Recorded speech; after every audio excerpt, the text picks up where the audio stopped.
नमस्कार दोस्तों, group study अड्डा में आपका स्वागत है।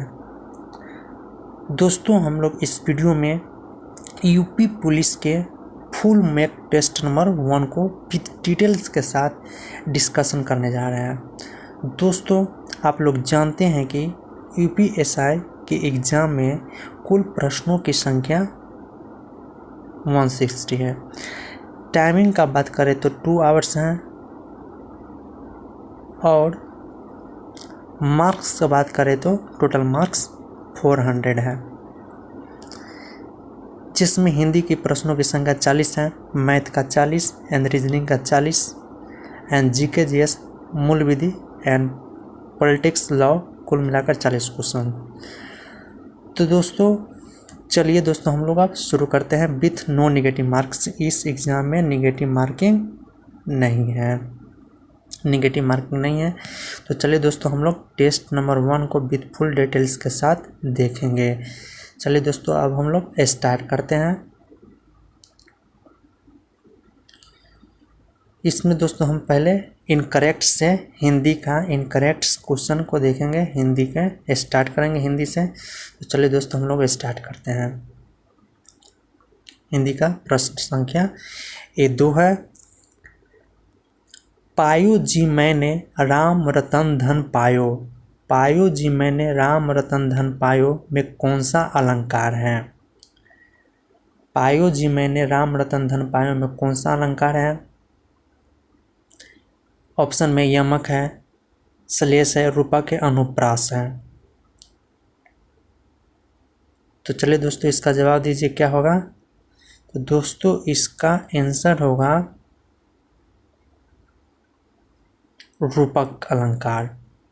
दोस्तों रूपक अलंकार क्या होता है इसको डिटेल्स में देखेंगे। तो दोस्तों रूपक अलंकार होता है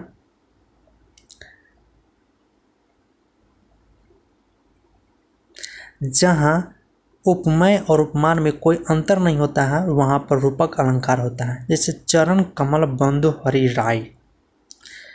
और यमक अलंकार क्या होता है? तो दोस्तों यमक अलंकार जहाँ एक शब्द एक से अधिक बार आए वहाँ और उसका अर्थ भिन्न हो, वहाँ यमक अलंकार होता है। उदाहरण काली घटा का घमंड घटा, काली घटा का घमंड घटा में यमक अलंकार है। दूसरा है श्लेष अलंकार। दोस्तों श्लेष अलंकार क्या होता है? जहाँ पर किसी एक शब्द का अनेक अर्थों में प्रयोग हो वहाँ श्लेष अलंकार होता है। उदाहरण है मधुवन की छाती को देखो, सूखी कितनी इसकी कलाई। और दोस्तों अनुप्रास क्या होता है? जहाँ एक ही वर्ण की आवृत्ति हो, बार बार दोहराई जाती है एक से अधिक बार, वहाँ अनुप्रास अलंकार होता है। जैसे चारू चंद्र की चंचल किरणें खेल रही थी जल थल में। तो चलिए दोस्तों क्वेश्चन नंबर नेक्स्ट को देखते हैं। अब गुरुमुखी की उत्पत्ति किस लिपि से हुई है? क्वेश्चन नंबर 3 है। हम लोग टोटल क्वेश्चन को देखेंगे, 1 से 160 क्वेश्चन को देखेंगे। अभी इनकरेक्ट क्वेश्चन को देखते हैं जो बार बार लड़का लोग गलत करते हैं, उस क्वेश्चन को अभी देख रहे हैं। गुरुमुखी की उत्पत्ति किस लिपि से हुई है? तो गुरुमुखी की उत्पत्ति ऑप्शन में है शारदा, देवनागरी, ब्राह्मी, गुजराती। तो right answer should B Brahmi लिपि। तो दोस्तों ब्राह्मी लिपि से गुरुमुखी का उत्पत्ति हुई है। Right answer should B 3 Brahmi लिपि। तो दोस्तों गुरुमुखी की उत्पत्ति किस लिपि से हुई है? तो ब्राह्मी लिपि से हुई है। तो दोस्तों चलिए इसका डिटेल्स को थोड़ा देखते हैं।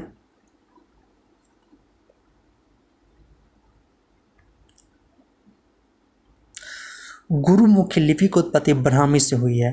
ब्राह्मी लिपि को सबसे प्राचीन लिपि माना गया है। गुरुमुखी लिपि की उत्पत्ति उत्तरी ब्राह्मी की शारदा लिपि से मानी जाती है। पंजाबी भाषा लिखने के लिए गुरुमुखी लिपि का ही प्रयोग किया जाता है। ब्राह्मी लिपि को भारतीय लिपि भी कहा जाता है और माना जाता है कि भारत की अधिकतर लिपियाँ ब्राह्मी से ही उत्पन्न हैं। तो चलिए दोस्तों आप नेक्स्ट क्वेश्चन देखते हैं। यहाँ इस फिगर में ये भी देख सकते हैं कि यहाँ फिगर में दिखाया गया है बिल्कुल साफ एंड सुथरा। ब्राह्मी लिपि को दो भागों में बांटा गया है, उत्तरी ब्राह्मणी एंड दक्षिण ब्राह्मणी। उत्तरी ब्राह्मणी का दो भाग है, तीन भाग है। उत्तरी ब्राह्मणी का कितना भाग है? उत्तरी ब्राह्मणी का तीन भाग है। शारदा, नागरी और प्रोटो बंगाली। दक्षिणी ब्राह्मी का भी तीन भाग है, तमिल, पल्लव और तेलुगु।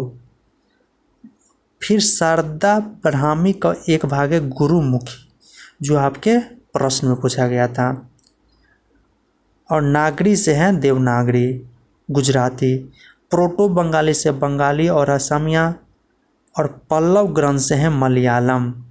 तो दोस्तों इसको भी आप ध्यान में रखिएगा, इस इमेज को आप लोग ध्यान में रखिएगा, बहुत ही इम्पोर्टेंट्स हैं।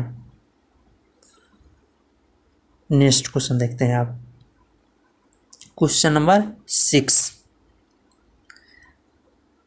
9 दिन चले 2.5 कोस कहावत का अर्थ निम्नलिखित में से कौन सा है?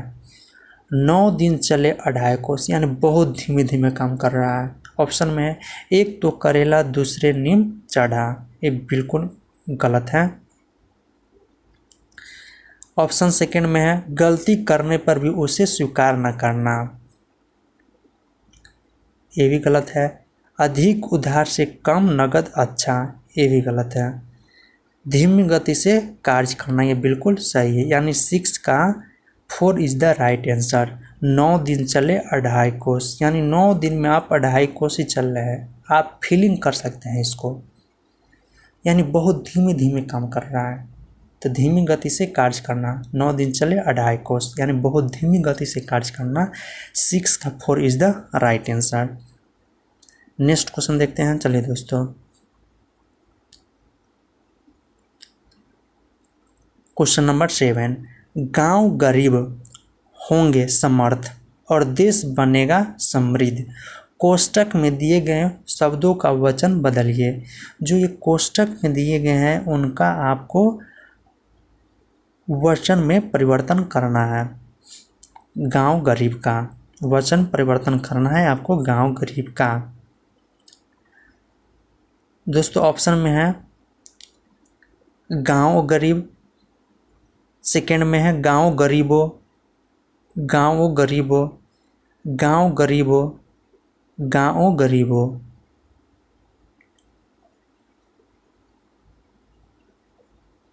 तो दोस्तों इसका आंसर बताइए क्या होगा। दोस्तों इसका गांव गरीब का वचन, शब्दों का वचन बदलेंगे तो हो जाएगा गांव गरीबो।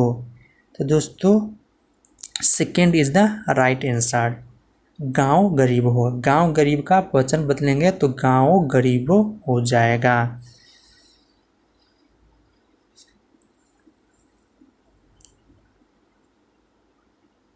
तो चलिए दोस्तों नेक्स्ट क्वेश्चन देखते हैं। इसमें कुछ खास बात नहीं है दोस्तों। वचन होता है एक वचन, बहुवचन। एक वचन होता है जिस शब्द से किसी वस्तु, व्यक्ति, पदार्थ आदि के एक होने का बोध हो उस एक वचन कहते हैं, जैसे कमरा, घड़ी, कुत्ता और आदि। बहुवचन होता है जिस शब्द से किसी वस्तु, व्यक्ति, पदार्थ आदि के एक से अधिक होने का बोध हो उसे बहुवचन कहते हैं, जैसे कमरे, घर या कुत्ते आदि। तो दोस्तों गांव गरीब एक वचन है और गांव गरीब बहुवचन हो जाता है, तो इसे आप ध्यान में रखिए।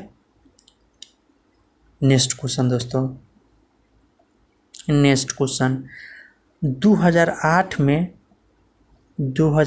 में इंदु शर्मा अंतर्राष्ट्रीय पुरस्कार लंदन नसीरा शर्मा को उनकी किस रचना के लिए मिला था। तो दोस्तों यूपीएससी के एग्जाम में बुक एंड ऑथर से लगभग 4 क्वेश्चन रचना से पूछ लिया जाते हैं। 4 क्वेश्चन बुक ऑथर अवार्ड मिलाकर लगभग 4 क्वेश्चन एवरेज पूछ लिया जाता है, तो इसे आप ध्यान में रखेंगे, बहुत ही इम्पोर्टेंट्स है।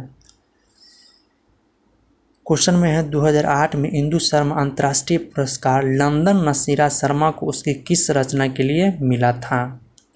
ऑप्शन ए में है जीरो रोड, बी में है कागज की नाव, 3 में है कुंग याजान, 4 में है पारिजात। इसका राइट आंसर बताइए। The right answer should be कुंग याजान, कुंग याजान। Third is the right answer. तो दोस्तों इसको डिटेल्स में थोड़ा देखते हैं, इस क्वेश्चन को, बहुत ही इंपॉर्टेंट है।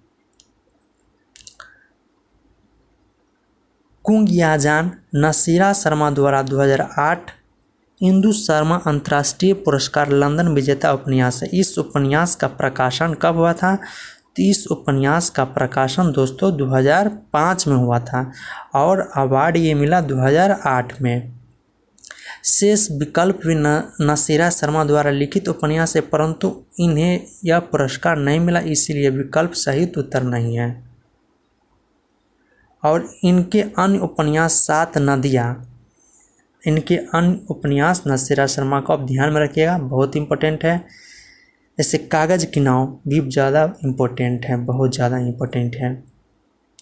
7 नदियाँ एक समंदर, सालमी, ठीकरे की मंगनी, जिंदा मुहावरे, अक्षय तट, ये बहुत ही ज़्यादा इम्पोर्टेंट नसीरा शर्मा की अन्य उपन्यास ये हैं।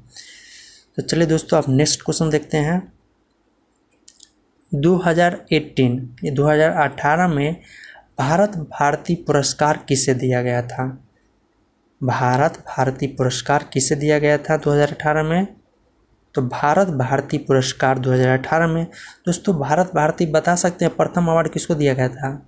आपको 2017 के जो एसआई का एग्जाम हुआ था, यूपीएसआई को पूछा गया था, भारत भारती प्रथम पुरस्कार महादेवी वर्मा को दिया गया था, इसे आप ध्यान में रखेंगे।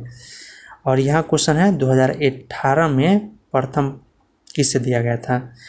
2018 में भारत भारती पुरस्कार किसे दिया गया था? ऑप्शन में है भीष्म साहनी, सेकेंड में है शेखर जोशी, थर्ड में है उषा किरण खां, चौथा में है मंजूर एहतेशाम। तो right answer should B Usha Kiran खां, यानी third is the right answer.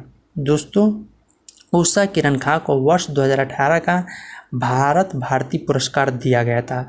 Bharat Bharti पुरस्कार दोस्तों उत्तर प्रदेश हिंदी संस्थान का सबसे प्रतिष्ठित पुरस्कार है, इसीलिए काफ़ी इम्पोर्टेंट हो जाता है। इसका प्रथम पुरस्कार कौन है? ये भी बहुत इम्पोर्टेंट है, जो महादेवी वर्मा को मिला था।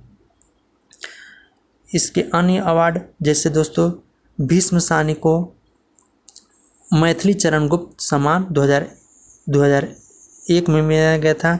शेखर जोशी को मैथिली चरण सम्मान 2003-04 में मिला था। मंजूर एहतेशाम मैथिली चरण गुप्त सम्मान 2008 में मिला था। तो इसे आप ध्यान में रखेंगे, भारत भारती पुरस्कार बहुत ही ज़्यादा इम्पोर्टेंट है। नेक्स्ट क्वेश्चन, जहाँ पर किसी एक शब्द का प्रयोग अनेक अर्थों में हो वहाँ कौन सा अलंकार होता है? जहाँ पर किसी एक शब्द का प्रयोग अनेक अर्थों में वहाँ कौन सा अलंकार होता है? तो वहाँ दोस्तों सलेश अलंकार होता है, यानी 16 का 4 इज द राइट आंसर। दोस्तों सलेश अलंकार क्या होता है? तो सलेश अलंकार होता है जहाँ पर किसी एक शब्द का अनेक अर्थों में प्रयोग हो वहाँ सलेश अलंकार होता है। जैसे मधुवान की छाती को देखो, सूखी कितनी इसकी कलियां।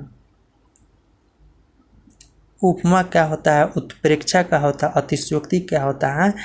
दोस्तों अलंकार का बात करें तो यूपीएसआई के एग्जाम में अलंकार से एन एवरेज 4 से 5 क्वेश्चन पूछ लिया जाता है, तो काफ़ी इम्पोर्टेंट होता है, अलंकार आप करके जरूर जाइए।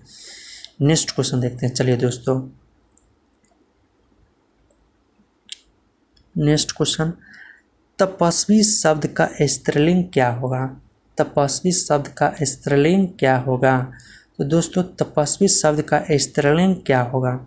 ऑप्शन में है तपस्यानी, सेकेंड में है तपस्विनी, थर्ड में है तपस्विनी, फोर में है तपस्विनी। उच्चारण से सब एक ही लग रहा है, लेकिन ऐसा नहीं है। फर्स्ट में है तपस्यानी, चलिए दोस्तों इसका राइट आंसर बताइए। The right answer should be second, तपस्विनी इज द राइट आंसर। दोस्तों तपस्वी का स्त्रीलिंग होता है तपस्विनी। यूपीएससी के एग्जाम में दोस्तों स्त्रीलिंग पुल्लिंग लगभग 2 या 3 क्वेश्चन पूछ लिया जाता है। नेक्स्ट क्वेश्चन देखेंगे, क्वेश्चन नंबर 26। मानव के स्वभाव, संचार और प्रवृत्तियों में डैश रहती है, सही विकल्प का चयन कर रिक्त स्थान भरें। मानव के स्वभाव, संस्कार और प्रवृत्तियों में क्या रहता है? आंसर बताइए। व्याकुलता रहता है कि लगाव रहता है कि अधिकता रहता है या असमानता रहता है? तो राइट आंसर शुड बी असमानता रहता है। तो मानव के स्वभाव, संस्कार और प्रवृत्तियों में असमानता रहता है।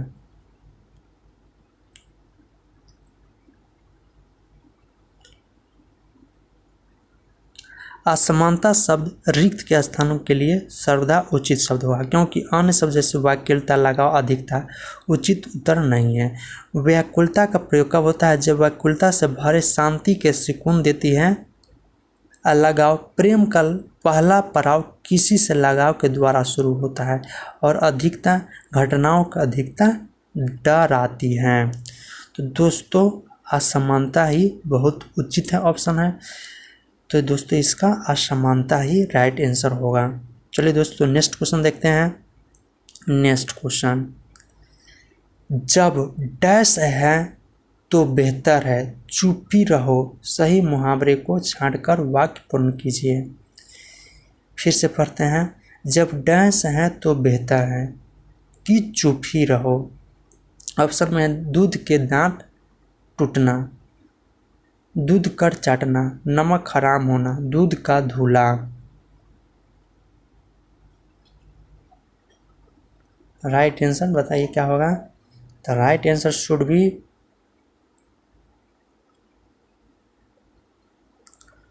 थूक कर चाटना। जब डैश है तो बेहतर है कि चुप ही रहो, थूक कर चाटना। जब थूक कर चाटना है तो बेहतर है कि तुम चुप ही रहो। तो 28 का second is the right answer. मुहावरे ये हैं, मुहावरे से क्वेश्चन पूछ लिया गया है। तो अन्य मुहावरे को थोड़ा रिवीजन कर लेते हैं। अन्य मुहावरे जैसे दूध के दांत न टूटना, दूध के दांत न टूटना, इसका अर्थ होता है ज्ञान और अनुभव न होना, ज्ञान और अनुभव का न होना। नमक हराम होना, अकृतज्ञ होना, नमक हराम होना, अकृतज्ञ होना। जैसे बार बार कहते हैं नमक हराम हो, तो नमक हराम होना का मतलब होता है अकृतज्ञ होना। दूध का धूला मतलब होता है निष्पाप या निर्दोष। दूध का धूला का अर्थ होता है निष्पाप या निर्दोष। तो चलिए दोस्तों नेक्स्ट क्वेश्चन देखते हैं, क्वेश्चन नंबर 29। तो दोस्तों 29 क्वेश्चन, वे जमीन पर सोते हैं किस क्रिया विशेषण का उदाहरण है? वे जमीन पर सोते हैं, तो जमीन का बोध हो रहा है। तो दोस्तों जमीन से क्या होता है? स्थानवाचक का बोध होता है। दोस्तों इसका स्थानवाचक इज द राइट आंसर। दोस्तों स्थानवाचक क्या है? जैसे स्थानवाचक होता है ऐसे अभिकारी शब्द जो क्रियाओं के होने के स्थान का बोध कराते हैं, तो वहाँ स्थानवाचक क्रिया विशेषण कहलाते हैं। जैसे तुम बाहर जाकर बैठो, मैं अंदर पढ़ाता हूँ, वे जमीन पर सोते हैं। जैसे सभी जगह स्थान का बोध होता है, वहाँ स्थानवाचक शब्द होता है। तो कालवाचक में समय का बारे में बोध होता है। रीतिवाचक में ऐसे क्रिया विशेषण शब्द जो किसी क्रिया के होने की विधि या तरीके का बोध कराते हैं, वहाँ रीतिवाचक होता है। परिमाणवाचक कहाँ होता है? तो ऐसे क्रिया विशेषण शब्द जिनसे क्रिया के परिणाम, संख्या या मात्रा का पता चले, वे शब्द परिमाणवाचक क्रिया विशेषण कहलाते हैं। तो चलिए दोस्तों नेक्स्ट क्वेश्चन देखते हैं, क्वेश्चन नंबर 31। महात्मा गांधी ने हिंदी को डैश ग्रुप में अपनाने की बात कही थी, सही विकल्प का चयन करें। ऑप्शन में है राजभाषा, राष्ट्रभाषा, व्यवहारिक भाषा, मातृभाषा। The right answer should be. दोस्तों अभी आप लोग जानते हैं हिंदी हमारा क्या है, राष्ट्रभाषा या राजभाषा? तो हिंदी अभी राजभाषा है। तो महात्मा गांधी ने हिंदी को क्या अपनाने की बात कही थी? तो दोस्तों राइट आंसर शुड बी राष्ट्रभाषा। महात्मा गांधी ने हिंदी को राष्ट्रभाषा अपनाने की बात कही थी। थोड़ा इसको डिटेल्स में देखते हैं। 1917 में गुजरात के भरूच शहर में गुजरात शैक्षिक सम्मेलन में राष्ट्रभाषा की आवश्यकता पर बल देते हुए हिंदी को उपयुक्त भाषा बताया था। उन्होंने कहा था कि भारतीय भाषाओं में केवल हिंदी एक ऐसी भाषा है जिसे राष्ट्रभाषा के रूप में अपनाया जा सकता है, क्योंकि यह अधिकांश भारतीयों द्वारा बोली जाती है। यह समस्त भारत में आर्थिक, धार्मिक और राजनीतिक संपर्क माध्यम के रूप में प्रयोग के लिए सक्षम है तथा सारे देश के लिए सीखना आवश्यक है। तो दोस्तों महात्मा गांधी ने हिंदी को राष्ट्रभाषा अपनाने की बात कही थी, जबकि हमारे संविधान ने 22 जुलाई 1947 ईस्वी को 22 जुलाई 1947 ईस्वी को हिंदी को क्या माना है? राजभाषा माना है। कब माना है? तो 22 जुलाई 1947। इसको ध्यान में रखिएगा। चलिए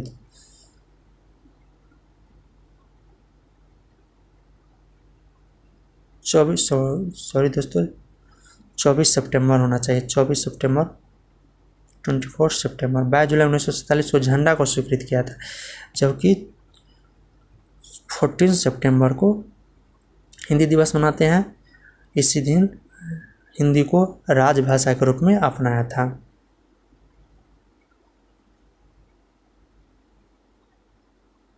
नेक्स्ट क्वेश्चन, पत्र शब्द का परिवाची शब्द निम्नलिखित में से कौन सा है? पत्र शब्द का समानार्थी, पर्यायवाची या समानार्थी शब्द कौन सा है? ऑप्शन में है पर्ण, सेकंड में है उद्यम, थर्ड में है नित्य, फोर्थ में है प्रधान। The right answer should be पत्र का पर्यायवाची शब्द पर्ण होता है। पत्र का पर्यायवाची शब्द पर्ण होता है। पत्र के अन्य पर्यायवाची शब्द जैसे पत्र का मतलब होता है पत्रा, दल, पर्ण। पत्र का अर्थ होता है पत्रा, दल, पर्ण। और उद्यम का पर्यायवाची शब्द होता है चेष्टा, प्रयत्न, कोशिश। नित्य का होता है सदा, सर्वदा, सतत। प्रधान का होता है मुख्य, वरिष्ठ, प्रमुख। पर्यायवाची शब्द क्या होता है दोस्तों आप लोग जानते हैं। पर्यायवाची, समानार्थी, ये बार बार एग्जाम में पूछ लिया जाता है। तो चलिए दोस्तों नेक्स्ट क्वेश्चन देखते हैं। क्वेश्चन नंबर 34, निम्न विकल्पों में से सही विकल्प छांटिए। सही विकल्प छांटना है। ऑप्शन में है गरीबों की अपेक्षा करके देश प्रगति नहीं कर सकता। सेकंड में है उपेक्षा करके गरीबों की देश प्रगति नहीं कर सकता। थर्ड में है गरीबों की उत्प्रेक्षा करके देश प्रगति नहीं कर सकता। फोर में है गरीबों को उपेक्षा करके देश प्रगति नहीं कर सकता। तो राइट आंसर बताइए क्या होगा? तो right answer should B four. तो गरीबों की उपेक्षा करके देश प्रगति नहीं कर सकता। 34 का 4 is the right answer. Next question देखते हैं दोस्तों।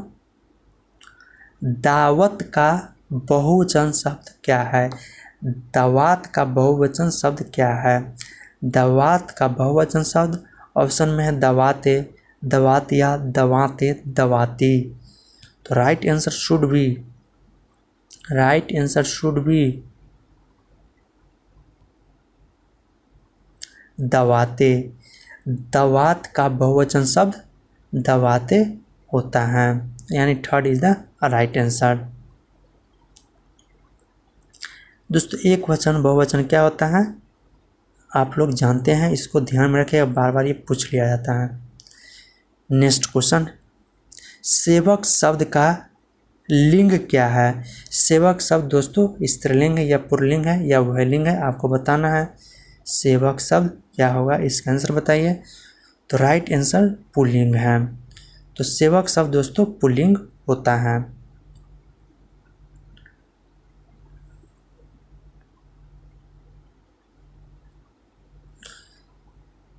तो दोस्तों ये हिंदी का था। अब हिंदी के हम लोग इनकरेक्ट क्वेश्चन देख चुके, अब करेक्ट क्वेश्चन को थोड़ा देखते हैं हिंदी के दोस्तों।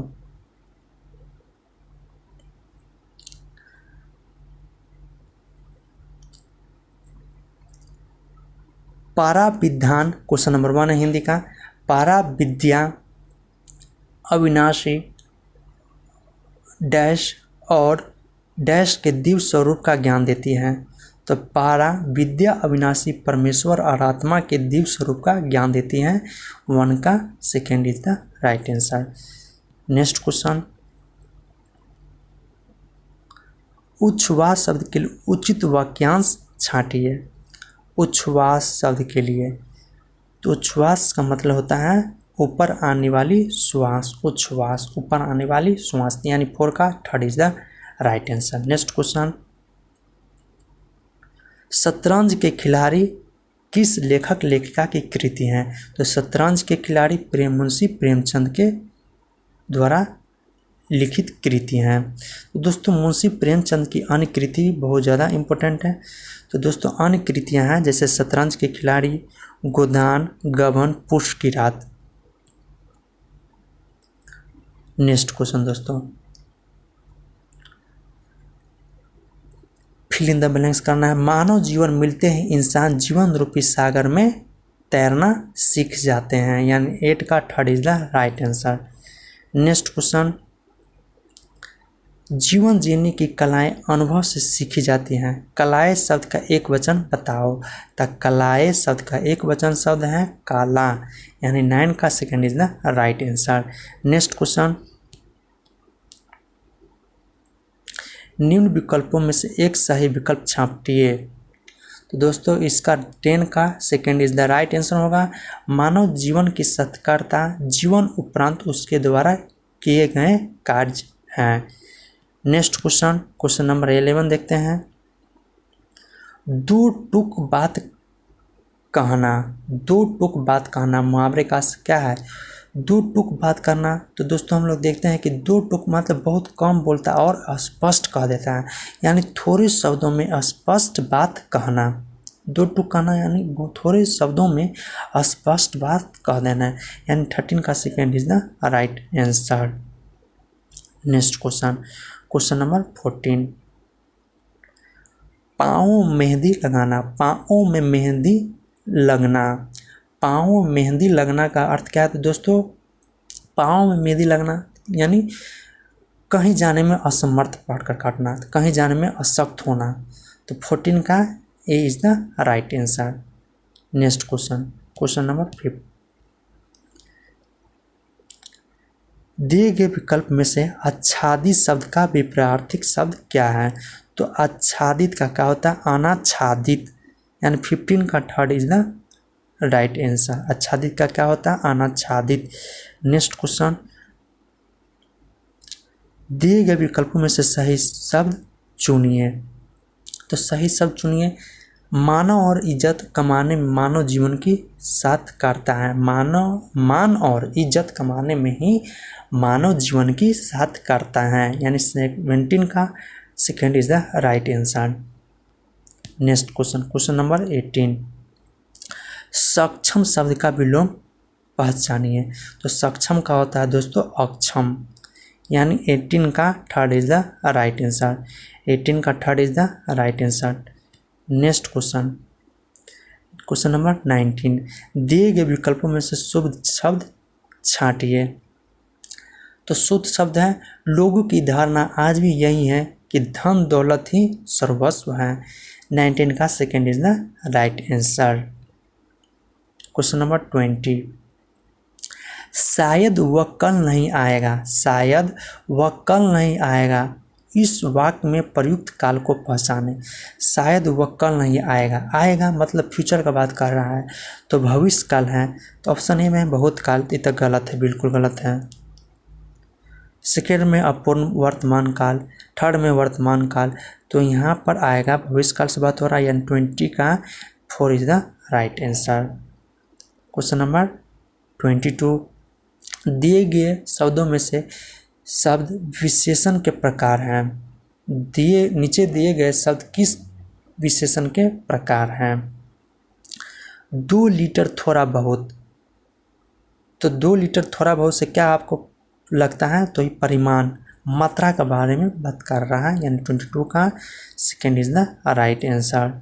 नेक्स्ट क्वेश्चन, क्वेश्चन नंबर 23, दिए गए विकल्पों में अपमान शब्द का समानार्थी शब्द कौन सा? अपमान का क्या होता है?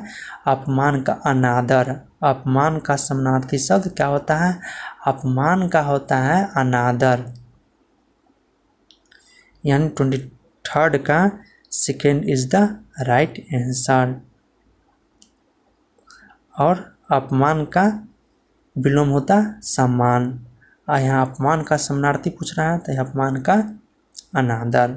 Next question, question number 24, dash के सामने का क्षेत्र डैश क्षेत्र के रूप में जाना जाता है। फिल इन द ब्लैंक, यानी गोल पोस्ट के सामने का क्षेत्र पेनाल्टी के क्षेत्र के रूप में जाना जाता है। 24 का 4 is the right answer. Next question, 3 बेर खाती थी वे 3 बेर खाती थी, वाक्य में प्रयुक्त अलंकार पहचानिए। 3 बेर खाती थी वे 3 बेर खाती थी। दोस्तों अलंकार बहुत इंपॉर्टेंट है PSI के लिए, 4 से 5 क्वेश्चन अलंकार से पूछ लिया जाता है। तो दोस्तों यमक अलंकार है। 3 बेर खाती थी वे 3 बेर खाती थी, यमक अलंकार है इसमें। 25 का 4 is the right answer. Next question,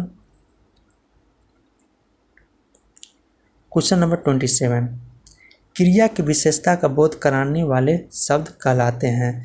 तो क्रिया की विशेषता का बोध कराने वाले शब्द कहलाते हैं क्रिया विशेषण। 27 का इज द राइट आंसर।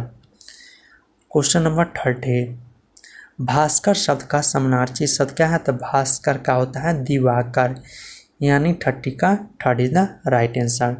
दोस्तों सूर्य, दिवाकर, रवि, दिनकर, अंशुमान सब समानार्थी शब्द हैं सूर्य का। नेक्स्ट क्वेश्चन, अनुप्रास, श्लेष और यमक किस अलंकार के भेद है? अनुप्रास, श्लेष और यमक किस अलंकार के भेद हैं? तो दोस्तों अनुप्रास, श्लेष, यमक शब्द अलंकार के भेद है, यानी 32 का इज द राइट आंसर। दोस्तों अलंकार के कितने भेद होते हैं? तो अलंकार के दोस्तों 3 भेद होते हैं। अलंकार के कितने भेद होते हैं? तो अलंकार के 3 भेद होते हैं, शब्द अलंकार, अर्थालंकार और क्या होते हैं? उभयलिंग अलंकार। 3 टाइप के अलंकार होते हैं, इसको ध्यान में रखिएगा। नेक्स्ट क्वेश्चन, दोस्तों एक गद्यांश है, बहुत ही आसान गद्यांश है, आप इसको पढ़ के आंसर दीजिए। होल्ड कर देते हैं 1 मिनट। 36 का second is the right answer, आप इसको होल्ड करके बनाइए। वैसा 37 का 4 is the right answer. Next question 38 का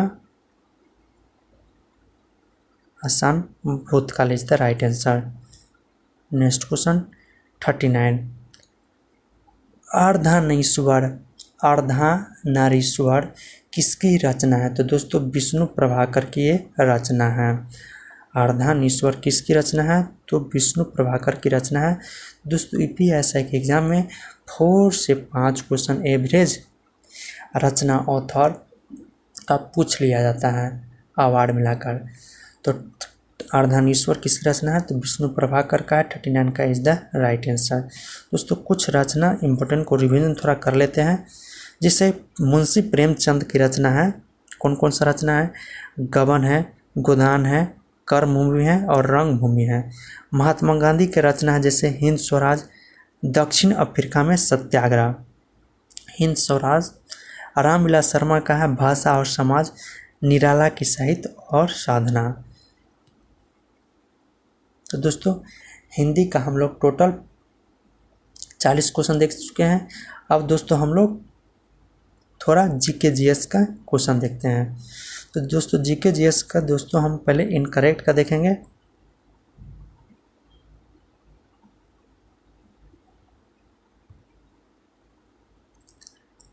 लॉ कॉन्स्टिट्यूशनल क्वेश्चन नंबर 1 से स्टार्ट करते हैं।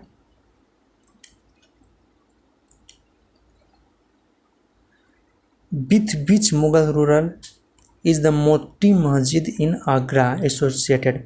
मोती मस्जिद इन आगरा किस मुगल शासक से संबंधित है? ऑप्शन 1 में है औरंगजेब, सेकेंड में है अकबर, 3 में है हुमायूं, 4 में है शाहजहां। तो मोती मस्जिद इन आगरा किससे रिलेटेड है? तो मोती मस्जिद इन आगरा, तो दोस्तों मोती मस्जिद इन आगरा तो शाहजहां से रिलेटेड है, यानी 1 का 4 is the right answer.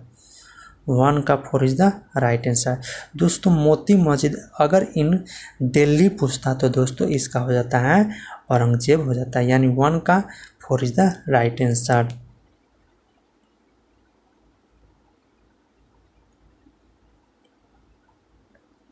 Next question दोस्तों, which of the following is not an indirect test. मतलब इनमें से कौन ऐसा अप्रत्यक्ष कर नहीं है? अप्रत्यक्ष कर कौन नहीं है? इनमें से कौन सा अप्रत्यक्ष कर नहीं है? विच of the following is not an indirect tax. Option में है sale tax, excise tax, state duty, custom duty. Answer बताया दोस्तों क्या होगा?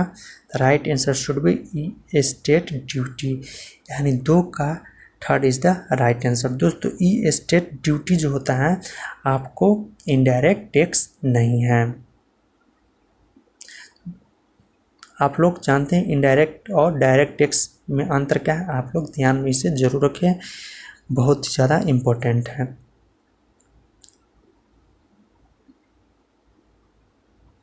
दोस्तों हम स्टेट ड्यूटी होता है जो आपको डायरेक्ट टैक्स में आता है, प्रत्यक्ष कर में आता है।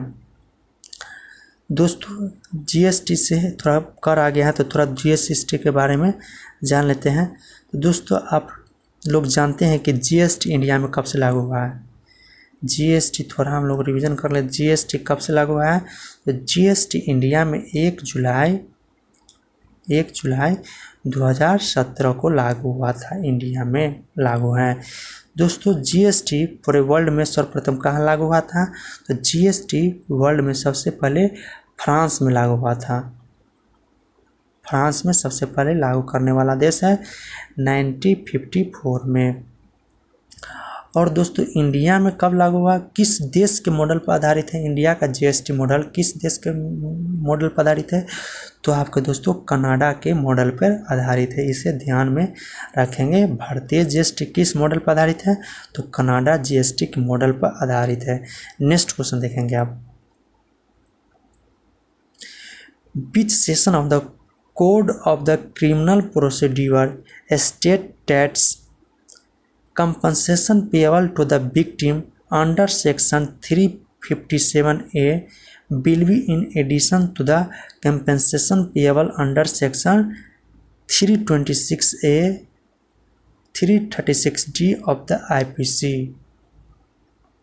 दोस्तों आपको ये क्वेश्चन सीआरपीसी से पूछ लिया गया है, सीआरपीसी से पूछ लिया गया है। तो दोस्तों हम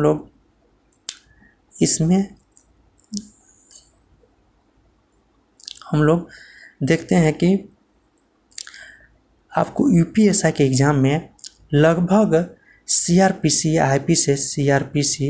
और आईपीसी से लगभग आपको ये क्वेश्चन लगभग आपको मानिए तो 10 से 12 क्वेश्चन, इन एवरेज 8 से 10 क्वेश्चन आईपीसी और CRP से लॉ से क्वेश्चन पूछ लिया जाता है, एवरेज क्वेश्चन। और पॉलिटी से भी लगभग 8 से 10 क्वेश्चन पूछ लिया जाता है। तो एवरेज मिलाकर लॉ एंड पॉलिटी से टोटल क्वेश्चन कितना पूछा जाता है? टोटल क्वेश्चन आपको 20 क्वेश्चन पूछा जाता है। तो बहुत ही इंपॉर्टेंट हो जाता है दोस्तों, तो इसे आप लोग ध्यान में जरूर रखें।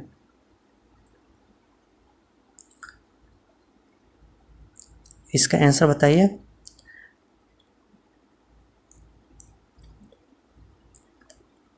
The right answer should be 357 का B is the right answer, third का 4 is the right answer। Next question आपको दोस्तों मैच करना है। चार्टर एक्ट ऑफ 1833 का चार्टर एक्ट क्या था? गवर्नमेंट ऑफ इंडिया एक्ट 1858 का क्या था? गवर्नमेंट ऑफ इंडिया एक्ट 1919 का क्या था? गवर्नमेंट ऑफ इंडिया एक्ट 1935 का क्या था? आपको मिलान करना है।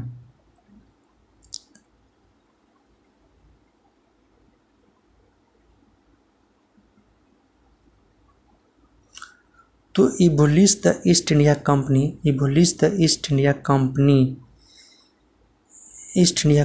एबोलिश किसने किया था? तो दोस्तों इसका right answer should B 4 is the right answer. दोस्तों हम लोग जानते हैं कि गवर्नमेंट ऑफ इंडिया एक्ट 1858 के द्वारा ईस्ट इंडिया कंपनी को एबोलिस्ट कर दिया गया था, मतलब समाप्त कर दिया गया था। यानी बी का 3 से रिलेटेड है। और charter act of 1833 east India company became an administrative body. 1833 के द्वारा ईस्ट इंडिया कंपनी को एडमिनिस्ट्रेटिव बॉडी बना दिया गया था। और गवर्नमेंट ऑफ इंडिया एक्ट 1919 के द्वारा क्या कर दिया गया था? तो introduction of responsible government of India. Next question दोस्तों हम लोग देखते हैं। अब question number 5, 6 question, total question देखेंगे दोस्तों। Question number 6, which of the following is correct about the judgement. Judgement के द्वारा क्या कहा गया है? सही बताना है ऑप्शन में। चलिए दोस्तों इसका जवाब दीजिए। Right answer should B it should be not contain the name of the victim in case of sexual offences. दोस्तों सेक्सुअल केसेस जो होता है तो उस केस में आपको विक्टिम का जो उसमें नाम नहीं देते हैं, ये भी राइट आंसर है। यानी 6 का second is the right answer. It should not contain the name of the victim in the case of sexual offences. Next question देखते हैं। क्वेश्चन नंबर 7 देखते हैं। 6 क्वेश्चन देख चुके हैं। Question number 8,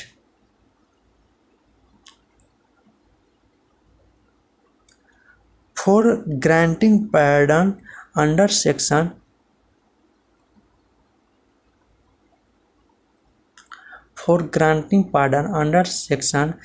306 of the Code of the Criminal Procedure 1973। इसका right answer should B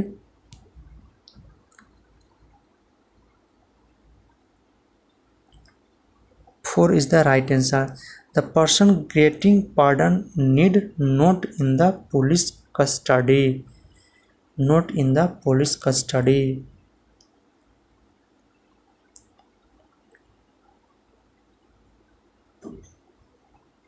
यानी 8 का 4 is the right answer. Next question 22 question, this year the BRICS 20th summit is being held under the chairmanship of the which country? chairmanship of the which country? बारहवां BRICS summit जो हुआ था किस देश के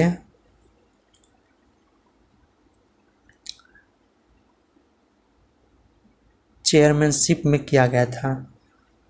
तो ऑप्शन में India, Russia, Brazil, China. The right answer should be. दोस्तों ब्रिक्स के बारे में थोड़ा हम लोग बात करेंगे।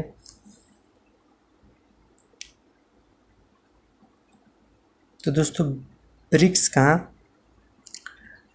12th समिट जो हुआ था 17 नवंबर 2020 को रूसिया में हुआ था। इसका राइट आंसर रसिया होगा। तो दोस्तों 2021 में 13 एडिशन होने वाला है और ये कहाँ होने वाले हैं? आपको इंडिया के अंडर होने वाला है, इसे आप लोग ध्यान में रखेंगे।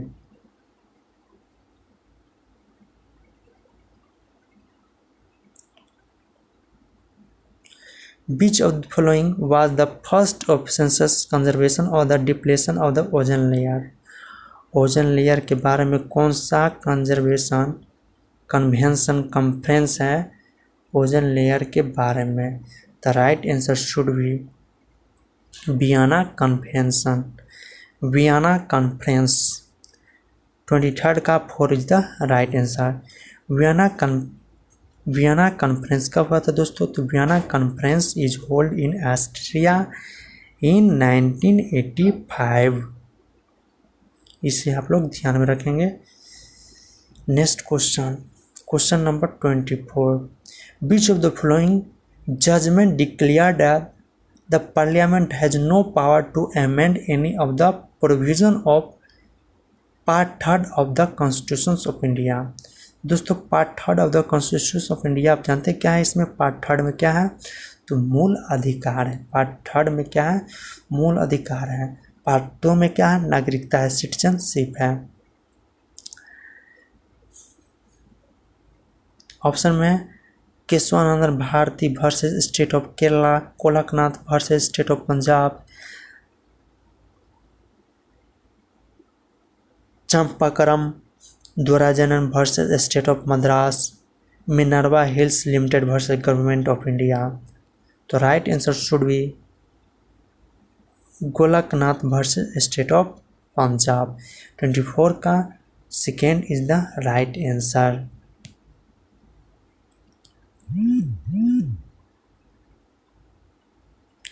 Question number 26।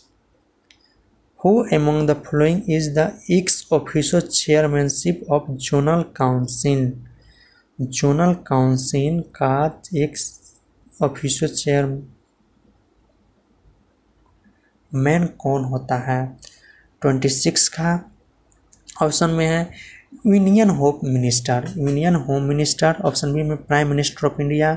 3rd में है chief minister of states in rotation, union home secretary. Right answer should be union home minister. तो दोस्तों जोनल काउंसिल का चेयर एक्स ऑफिशियल चेयरमैन कौन होता है? Union home minister. यूनियन गृह मंत्री होते हैं। गृह मंत्री होते हैं इनके एक्स ऑफिशियल चेयरमैन। दोस्तों आप बता सकते हैं कि राज्यसभा का एक्स ऑफिशियल चेयरमैन कौन होते हैं? तो वाइस प्रेसिडेंट होते हैं राज्यसभा का, vice president. Question number next. Who prepared the draft of Indian penal code? दोस्तों आप बता सकते हैं, ये क्वेश्चन है आईपीसी के कौन प्रिपेयर करते draft of the Indian penal code? Option में लॉर्ड चेम्सफोर्ड,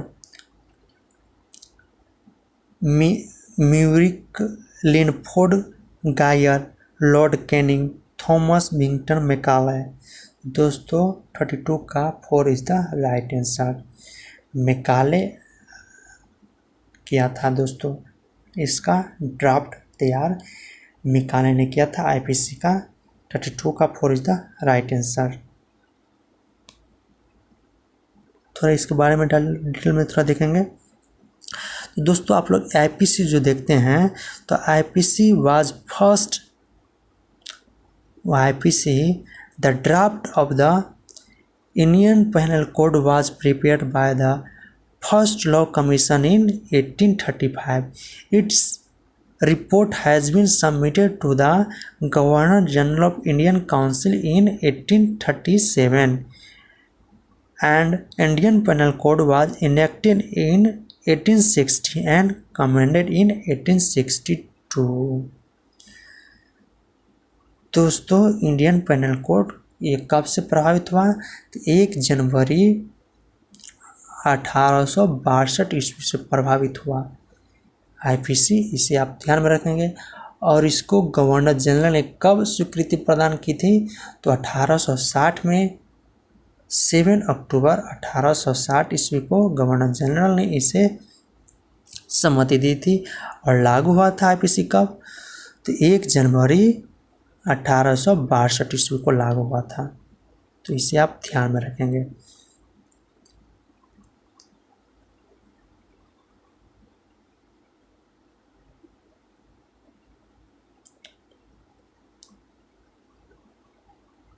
क्वेश्चन नंबर 36 था दोस्तों।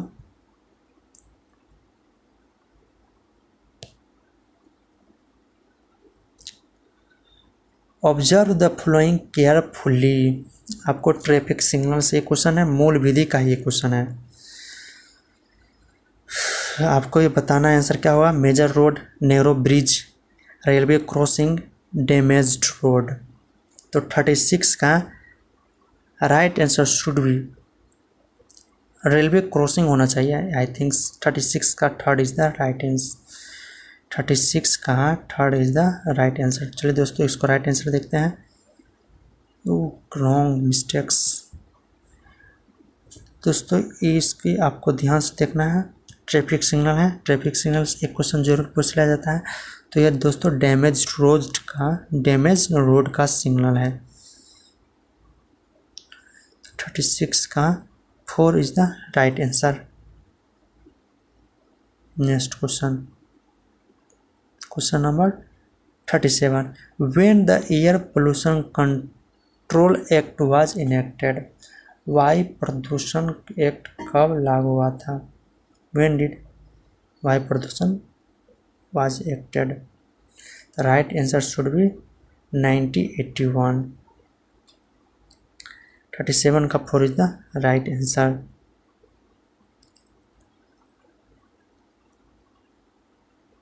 नेक्स्ट क्वेश्चन दोस्तों, हम लोग जीके जीएस का 40 क्वेश्चन के इनकरेक्ट क्वेश्चन को हम लोग देख चुके हैं। अब हम लोग दोस्तों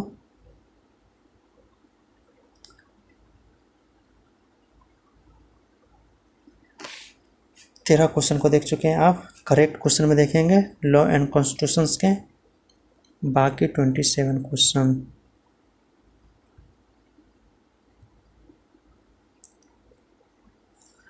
फर्स्ट आंसर में थोड़ा तेजी से देखेंगे। Dengue is caused bye. तो डेंगू किससे होता है? तो वायरस होता है, यानी 5 का second is the right answer. Next question, the Indian constitution was prepared in how many days. तो कितना समय लगा था इंडियन कॉन्स्टिट्यूशन को बनाने में? तो 2 वर्ष 11 महीना 18 दिन लगा था, यानी 7 का 4 is the right answer. Next question, after living the Congress Subhash Chandra Bose form his own party in 1939 which was named forward block. की स्थापना किया था जब सुभाष चंद्र बोस ने 1939 ईस्वी में छोड़ा था, यानी 9 का third is the right answer. दोस्तों आप बता सकते हैं कि जब सुभाष चंद्र बोस ने 1939 के किस अधिवेशन में छोड़े थे? तो त्रिपुरी अधिवेशन छोड़े थे। तो त्रिपुरी अधिवेशन छोड़ने के बाद कांग्रेस के पद पर अध्यक्ष कौन बने थे? तो राजेंद्र प्रसाद बने थे। राजेंद्र प्रसाद बने थे, इसको ध्यान में रखेंगे। Next question, question number 10। The ideal of welfare states in Indian constitution is enshrined in its. Welfare states के बाद आपको संविधान के किस भाग में किया गया है? कल्याणकारी समाज, कल्याणकारी राज्य के बारे में। तो राज्य के नीति निर्देशक तत्वों में क्या है? Directive principle of state policy में ये बात कहा गया है, यानी 10 का second is the right answer. दोस्तों आप लोग बता सकते हैं directive principle of state policy किस कंट्री से लिया गया है? तो दोस्तों ये आयरलैंड से लिया गया है, यानी 10 का second is the right answer. Next question, question number 11, a money can be introduced only in money bill कहाँ होता है? लोकसभा में इंट्रोड्यूस होता है, यानी 11 का second is the right answer. दोस्तों आप लोग बता सकते हैं कि मनी बिल को किस आर्टिकल में डिफाइन किया गया है? तो आर्टिकल 110 में इसको डिफाइन किया गया है। और मनी बिल को कौन डिसाइड करता है कि मनी बिल या साधारण बिल है? तो दोस्तों ये लोकसभा के अध्यक्ष करते हैं, चेयरमैन करते हैं, member of chairman of the Lok Sabha decided it is an money bill या सिंपल बिल या ऑर्डिनरी बिल। तो 11 का second is the right answer. Next question देखेंगे दोस्तों, question number 12, which one of the following statement is not true with respect to the governor? तो they can forgive the death penalty.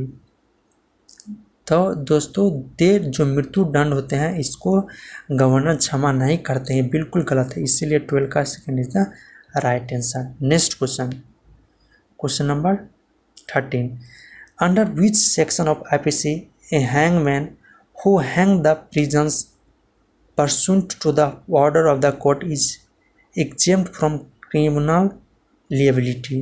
दोस्तों एक question बहुत important है, जैसे किसी को फांसी जब देते हैं तो उसको किस आईपीसी के किस धारा के तहत जो फांसी देने वाले होते हैं उनको क्रिमिनल के अंदर में नहीं रखा, क्रिमिनल के दायरे से बाहर रखा जाता है। तो दोस्तों ये सेक्शन 78 का है, तो यानी 13 का is the right answer.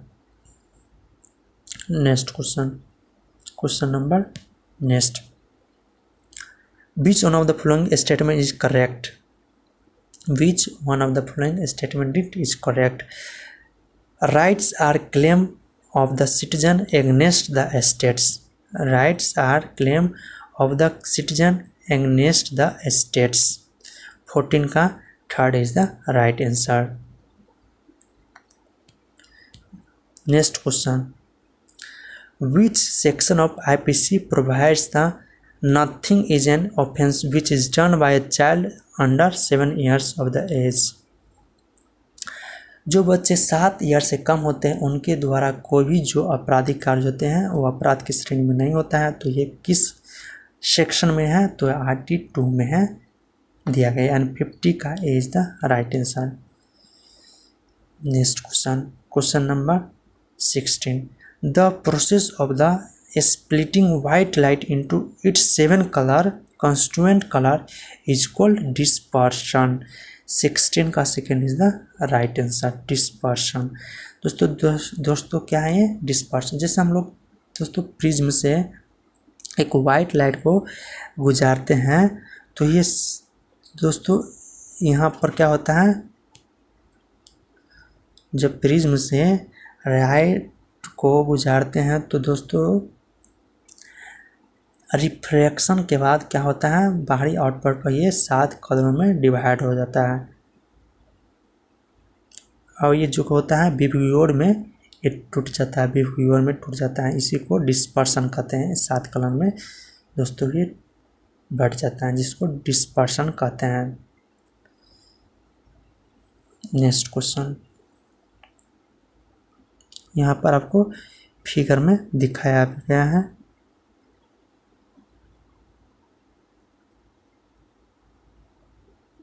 Dispersion.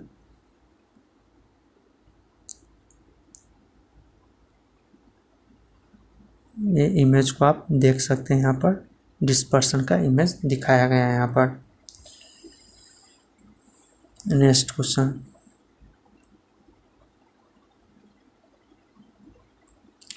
Which of the following constitutions amendment act added federal duties to the constitution of India. तो कॉन्स्टिट्यूएंट 42 क्या कर रहे हैं, इसको हिंदी में थोड़ा देखेंगे। Which of the following constitution act added fundamental duties, यानी कौन से संवैधानिक संशोधन द्वारा मौलिक कर्तव्य को भारतीय संविधान में जोड़ा गया है। तो 76 कॉन्स्टिट्यूशन अमेंडमेंट एक्ट 1976 द्वारा जोड़ा दिया गया था, यानी 17 का second is the right answer. Next question, quit India movement was launched in response to the, भारत छोड़ो आंदोलन का शुरुआत किस के रिस्पॉन्स विरोध में किया गया था। तो क्रिप्स मिशन के प्रपोजल के विरोध में किया गया था, यानी 18 का second is the right answer. Next question, the present chief justice of the supreme court is, अभी जो प्रेजेंट में है चीफ जस्टिस कौन है। तो दोस्तों ये क्वेश्चन था जून 2020 का क्वेश्चन पूछा हुआ है, क्वेश्चन है जून 2020 का है, शरद अरविंद बोबड़े। लेकिन अभी ये चीफ जस्टिस बदल गए हैं, अभी कौन है। तो दोस्तों अभी प्रेजेंट में है Ramana. Ramana is the 48th chief justice of our India right now. Presently Ramana is the chief justice of supreme court of India. यहाँ पर शरद अरविंद बोबड़े दिया गया है, जून 2020 में थे, बट अभी ये बदल गए हैं। Next question, in how many chapter and section the IPC is divided. IPC को कितने चैप्टर्स और सेक्शन में डिवाइड किया गया है। तो दोस्तों 23 चैप्टर्स एंड 511 धारा में डिवाइड किया गया है, एंड 20 का 4 is the right answer. Next question, which one of the following article was called as the heart and soul of constitution by doctor Bhimrao Ambedkar. भारतीय संविधान का मौलिक अधिकारों का संवैधानिक उपचारों का अधिकार होता है, जो आपको 32 आर्टिकल्स में है, रिट्स जिसे कहते हैं, वह डॉक्टर भीमराव अंबेडकर के द्वारा आत्मा कहा गया, भारतीय संविधान का आत्मा कहा गया है। 21 का is the right answer. Next question, question number 25, a region of computer memory where frequently access data can be stored for rapid actions, for rapid action is called what called the cache memory. दोस्तों cache memory बहुत ये हमारे computer memory जैसा ही है, जो आप किसका size जो बहुत छोटा होता है, और साइज छोटा होने के कारण क्या होता है दोस्तों, ये रैपिड बहुत तेज़ी होते हैं और बहुत जल्दी एक्सेस करता है, जिसको कैचे मेमोरी कहते हैं। 25 का is the right answer. Next question, when was MNREGA launched. दोस्तों व्हेन वाज मनरेगा लॉन्च्ड, दोस्तों मनरेगा का शुरुआत वर्ष 2006 में हुआ था। दोस्तों नरेगा का शुरुआत 2006 में हुआ था, जबकि मनरेगा नरेगा का नाम बदल के मनरेगा 2009 में कर दिया गया था। आप इसको ध्यान में रखेंगे।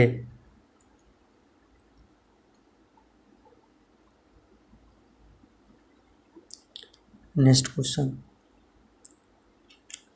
The Uttar Pradesh zamindari abolition and land reforms act 1950 is included in the 10th schedule, 11th schedule, 12th schedule, 9th schedule. तो भारतीय संविधान के 9वीं अनुसूची में दोस्तों भूमि सुधार से आपको न्यायपालिका के वाद विवाद से आपको ये संरक्षित करता है। तो दोस्तों भूमि संरक्षण का जो प्रावधान है भारतीय संविधान के 9वीं अनुसूची में दिया गया है, जैसे केरल, तमिलनाडु के भी इसमें इंक्लूडेड है। तो दोस्तों 28 का 4 इज द राइट आंसर। दोस्तों आप लोग बता सकते हैं कि 9वीं अनुसूची किस संवैधानिक संशोधन के द्वारा जोड़ा गया था। तो दोस्तों फर्स्ट अमेंडमेंट एक्ट के द्वारा ये जोड़ा गया था 1951 में जवाहरलाल नेहरू के जब प्रधानमंत्री थे उस समय। Next question, which country are joined by the Pak state.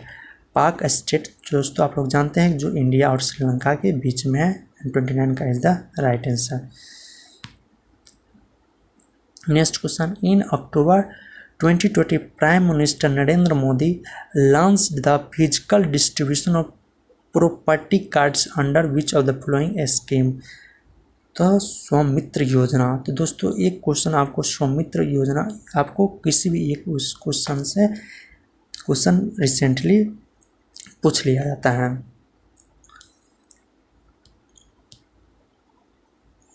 In which of the following list forest subject comes under. तो फॉरेस्ट दोस्तों भारतीय संविधान के किस सूची के अंतर्गत आते हैं। तो ये दोस्तों समवर्ती सूची के अंतर्गत आते हैं। दोस्तों आप लोग जैसे सूची भारतीय संविधान कितने हैं, तो 3 तरह की सूची हैं, संघ सूची, राज्य सूची, समवर्ती सूची। 21 आर्टिकल में प्रधानित है, तो आपको आर्टिकल 246 के और केमी अनुसूची के अंदर गए तो दोस्तों 7वीं शेड्यूल में 7वीं अनुसूची के अंदर कंकरेंट लिस्ट आते हैं, उसी में फॉरेस्ट का वर्णन है। Next question, which command is use to search all text files in drive. Text file को किस कमांड के द्वारा सर्च कर सकते हैं। तो दोस्तों start.txt के द्वारा सर्च कर सकते हैं, यानी 33 का second is the right answer. Next question, when was GST introduce in India. हम लोग जीएसटी के बारे में थोड़ा देर पहले सुन चुके हैं। 1 जुलाई 2017 को हुआ था। किस देश के मॉडल पर भारत किस संविधान में लागू हुआ था। किस देश के मॉडल पर भारत में जीएसटी लाया गया है, तो कनाडा मॉडल के आधार पर भारत में भी जीएसटी लागू किया गया है। सबसे पहले फ्रांस में लागू किया गया था। कब लागू किया गया था, 1954 में। ये फ्रांस में सबसे पहले लागू किया गया था। Next question, in August 2020 who has been given a 2 years extension as the chairman of DRDO। तो जी सतीश रेड्डी, 35 का G Satish Reddy is the right answer. तो दोस्तों DRDO का स्थापना बता सकते हैं, DRDO का स्थापना कब हुआ था। तो DRDO का स्थापना आप लोग बता सकते हैं, DRDO का स्थापना 1958 में हुआ था। नासा का भी स्थापना 1958 में हुआ था। DRDO का मुख्यालय आप लोग बता सकते हैं कहाँ है। DRDO का मुख्यालय headquarter, where is the headquarter of DRDO, comment में बताइए आप लोग। Next question, UP CM Yogi Adityanath led the foundation of a 3 hospital under the establishment of King George Medical University in which district in October 2020। तो Balrampur is the right answer.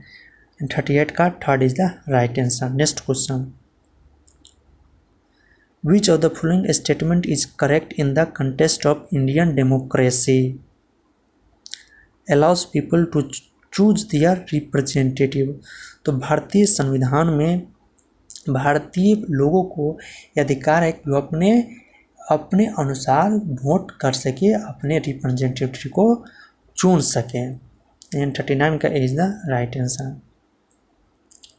Question number 40, which of the following constitutional amendment provide the right to the education. Right to education, शिक्षा का अधिकार किस संवैधानिक संशोधन के द्वारा दिया गया है। तो 86 अमेंडमेंट एक्ट के द्वारा भारतीय संविधान में जोड़ा गया है। तो दोस्तों ये कहाँ जोड़ा गया है, आर्टिकल 21 में 21 के ए में जोड़ा गया है। तो दोस्तों हम लोग 40 क्वेश्चन जीके जीएस का भी देख चुके हैं और हिंदी का भी देख चुके हैं। तो अब आता है दोस्तों हम लोग किसका देखेंगे, मैथ्स का थोड़ा क्वेश्चन देखेंगे। मैथ्स का इनकरेक्ट क्वेश्चन पहले देखेंगे। तो मैथ्स का दोस्तों इनकरेक्ट क्वेश्चन में आपको सॉल्व करना है, थोड़ा होल्ड करेंगे, इसको राइट आंसर आपको बताना है। राइट आंसर बता देंगे, आप लोग सॉल्व करिएगा इसको।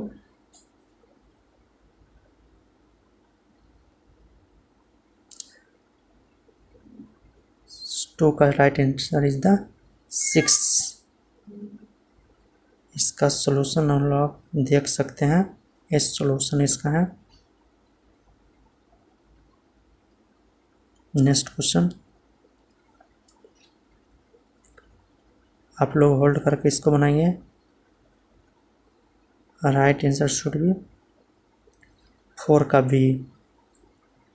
इसका सॉल्यूशन भी देख सकते हैं।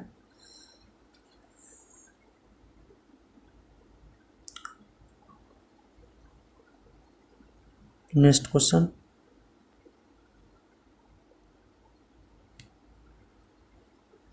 सिक्स का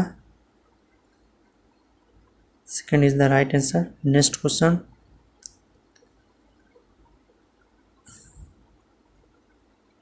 सेकेंड का 10 का right question, what is the answer. 10 का second is the right answer.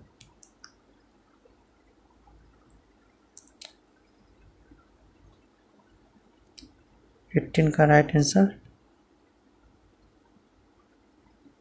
18 का 4 is the right answer. 23rd का what is the right answer. 23rd का third is the right answer. Hold करके इससे आप लोग को बनाना है। 26 number question, right answer should be second. Next question 40 number question, right answer should B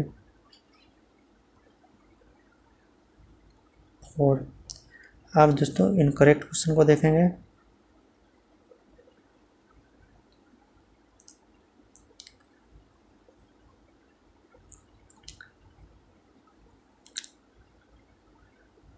math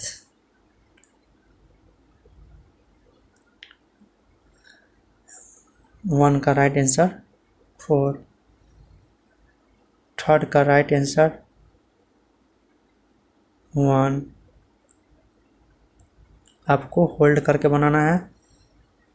5 का right answer third. 7 का right answer, if the mode of the data is, then what is the value of x। आपको solve करना है।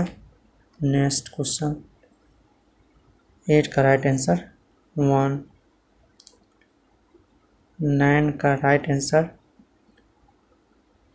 4। 11 का right answer 1 is the right answer. आपको hold करके बनाना है इसको। 11 का 12 का राइट आंसर 22। 13 का right answer is the right answer. Hold करके बनाना है इसको। 14 का 2 is the right answer. Next question 15। 15 का third is the right answer.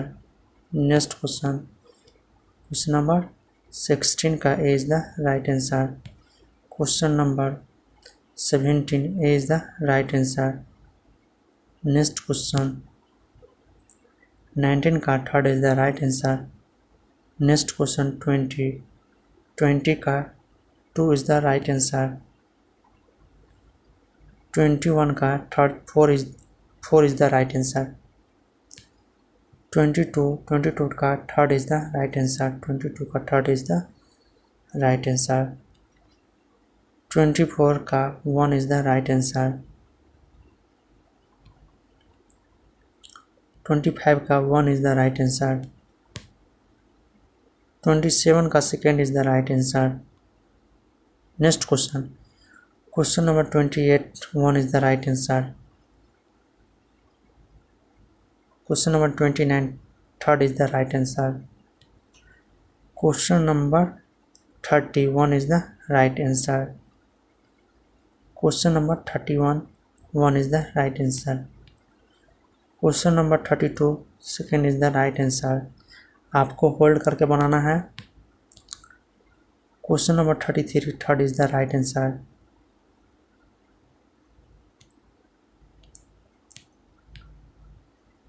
Question number 34 A is the right answer.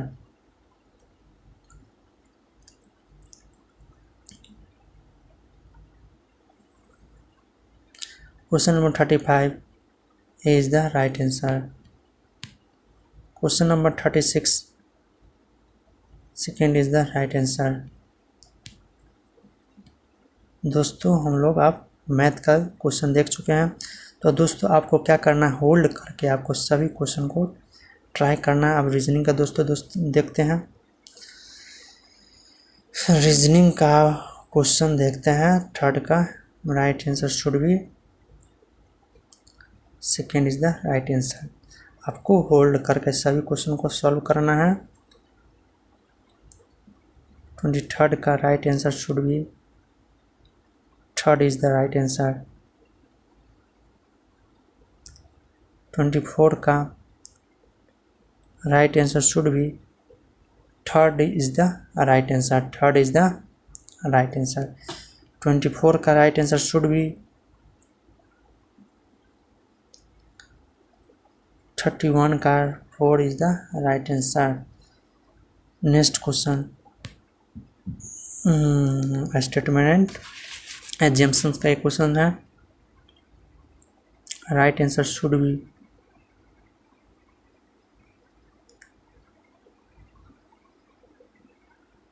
32 का 4 is the right answer.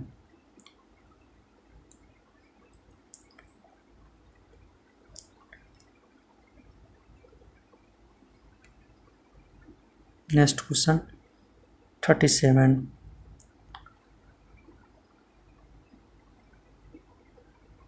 Right answer 37 का third is the right answer. Next question, question number, अब reasoning के correct question को देखते हैं। सभी question का answer देखेंगे, जरूर देखेंगे। आपको होल्ड करके बनाना है। 1 का second is the right answer. 2 का 1 is the right answer, hold करके बनाना है। 4 का 1 is the right answer.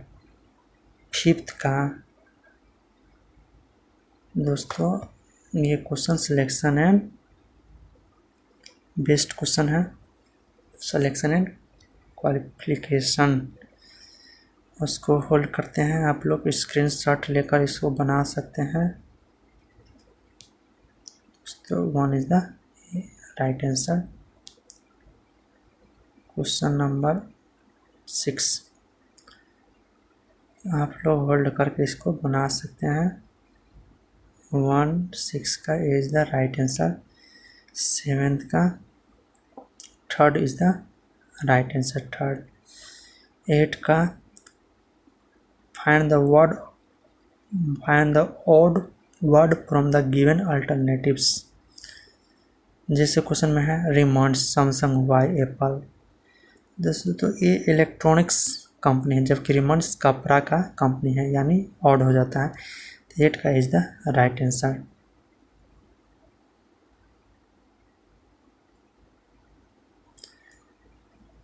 Nine का 1 इज द राइट आंसर।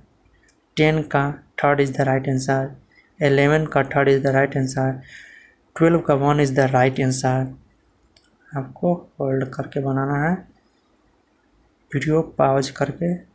13 का 4 इज द राइट आंसर। 13 का 4 इज द राइट आंसर। 14 का third is the right answer. 15 का second is the right answer.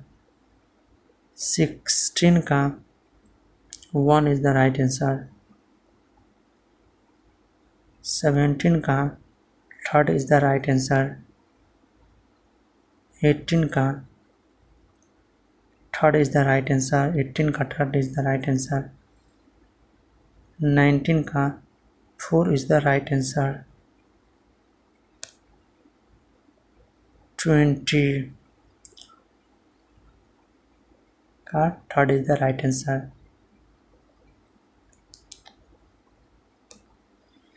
21 third is the right answer. Hold करके बनाना है। 22 4 is the right answer. 25 ये दोस्तों input output based question है, इसको ध्यान में रखें दोस्तों। हम लोग एक वीडियो में इनपुट आउटपुट का भी लेंगे, इसको होल्ड करके आप लोग बनाना है। पॉज करके वीडियो को पॉज करके बनाना है।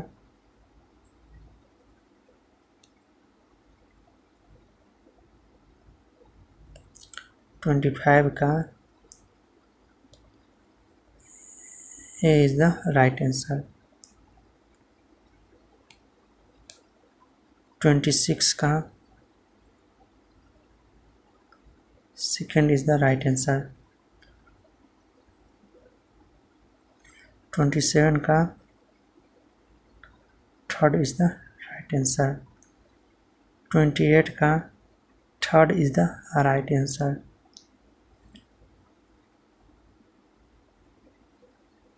Electronic conductor copper rubber. Rubber तो आप लोग जानते हैं इंसुलेटर्स हैं, और कॉपर क्या है, इलेक्ट्रिक कंडक्टर, यानी इलेक्ट्रिक कंडक्टर के अंदर में आ जाता है और रबर बाहर आ जाता है, यानी third is the right answer.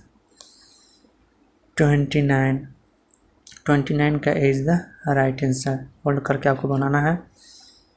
30 में देखना है कि कौन सी इमेज में ये एम्बेडेड है, इसके अंदर आ जाएगा। 4 इज द राइट आंसर।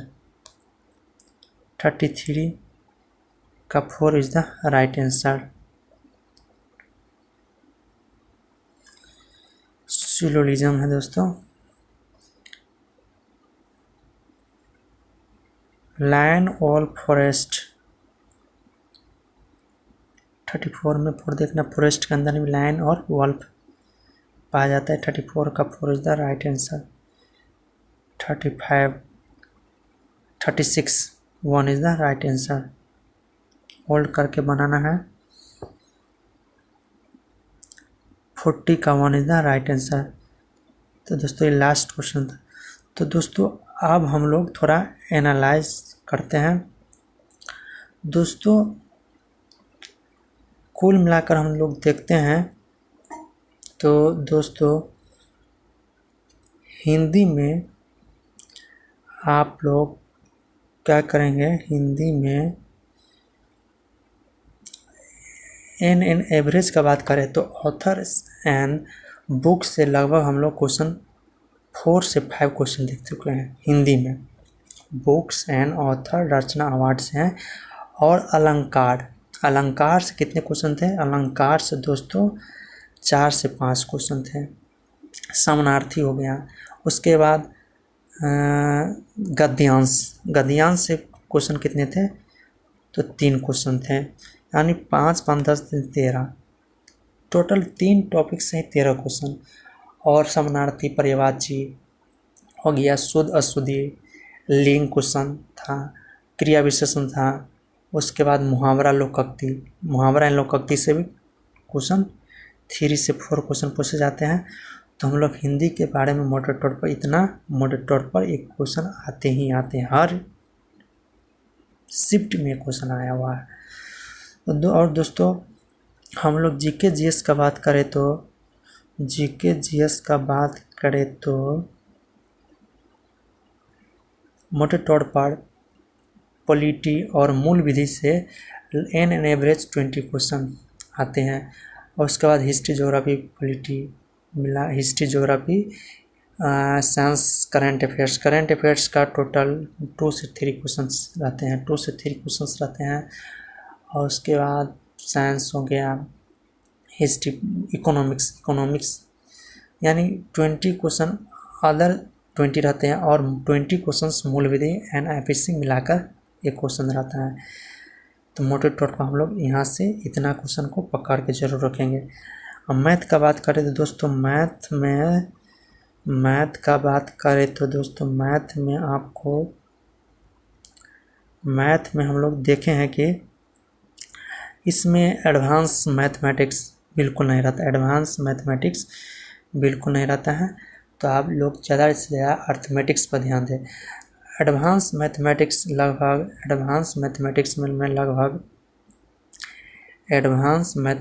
लगभग कुल मिलाकर लगभग 5 क्वेश्चन ही मोटे तौर पर एवरेज 5 क्वेश्चन में 2 से 3 रहते हैं। जैसे हो गया अलजेब्रा जो आपको यहाँ दिख रहा है, अलजेब्रा से रहता है आपको। फिर हो गया मीन, मीडियन, मोड निकालना। उसके बाद परमुटेशन कम्बिनेशन से भी 1 क्वेश्चन 2 क्वेश्चन रहते हैं। प्रोबेबिलिटी से 1 क्वेश्चन रहते हैं, एडवांस का बात कर रहे हैं। उसके बाद अर्थमेटिक्स में लगभग 30 to 35 क्वेश्चन रहते हैं अर्थमेटिक्स में। तो आपको अर्थमेटिक्स में बहुत ही प्रैक्टिस करना है। अर्थमेटिक्स में जैसे train and boats, train works and time, major profit and loss, ये मेजर चैप्टर है जहाँ से बहुत ज़्यादा क्वेश्चन पाइप एंड टंकी से भी क्वेश्चन पूछ लिए जाते हैं। तो अर्थमेटिक्स का ये बात हम लोग कर चुके हैं। रीजनिंग का बात करें तो दोस्तों रीजनिंग में 3 क्वेश्चन फिक्स हैं, इनपुट आउटपुट क्वेश्चन रहता है। ये रीजनिंग में रीजनिंग का बात करें तो दोस्तों 3 क्वेश्चन इनपुट आउटपुट रहता है। उसके बाद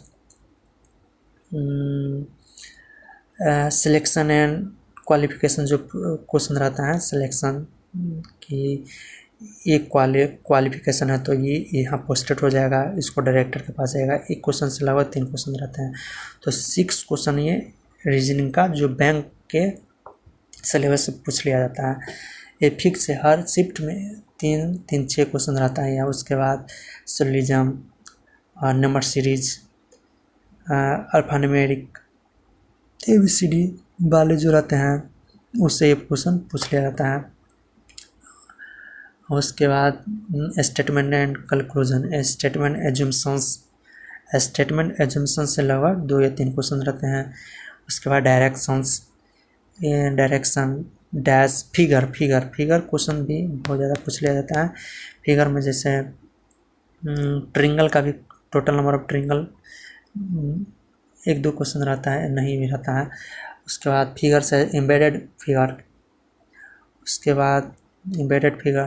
उसके बाद मैथ्स में क्या होता है, मैथ्स में कैलेंडर ये मैथ्स के अंदर डाल दिया जाता है। यूपीएससी में कैलेंडर मैथ्स के अंदर है, रीजनिंग का लेकिन मैथ के अंदर में डाल दिया जाता है। इसको 2 क्वेश्चन कैलेंडर से क्वेश्चन पूछ लिया जाता है। उसके बाद बात करें तो मोटे तौर पर यही है, आप लोग ध्यान में रखें। नेक्स्ट प्रैक्टिस सेट आपको अगले दिन अपलोड कर दिया जाएगा। दोस्तों क्या आप लोग को ये सेशन कैसा लगा बिल्कुल कमेंट करके बताइए। दोस्तों